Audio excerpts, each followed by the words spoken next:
High বন্ধুগণ, কেমন আছেন? নিশ্চয়ই ভালো আছেন।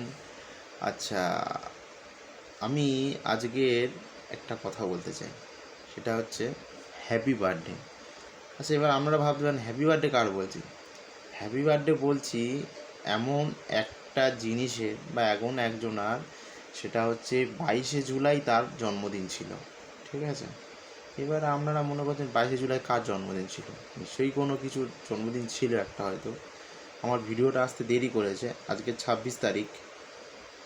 তা 22 তারিখে যার জন্মদিন ছিল, সেই জিনিস বা সেই ব্যক্তি হচ্ছে আমাদের প্রত্যেকের, বেশিরভাগ প্রত্যেকের বাড়িতে থাকে, প্রত্যেক কলেজে থাকে, প্রত্যেক অফিসে থাকে, প্রত্যেক সরকারি দপ্তরে থাকে, সব জায়গায় থাকে।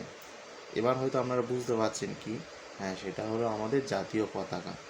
হ্যাঁ, আমাদের প্রত্যেকের যেমন জন্ম আছে, তেমন আমাদের জাতীয় পতাকারও জন্ম আছে।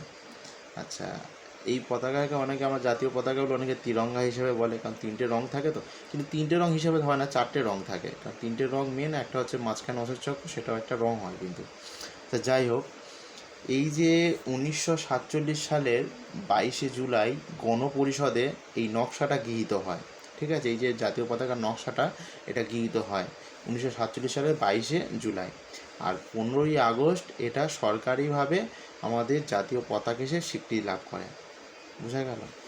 আর এই যে পতাকাটা এঁকেছিলেন বা এর যে ডিজাইন এঁকেছিলেন পিঙ্গালি ভেঙ্কাইয়া, কী নাম বললাম? পিঙ্গালি ভেঙ্কাইয়া।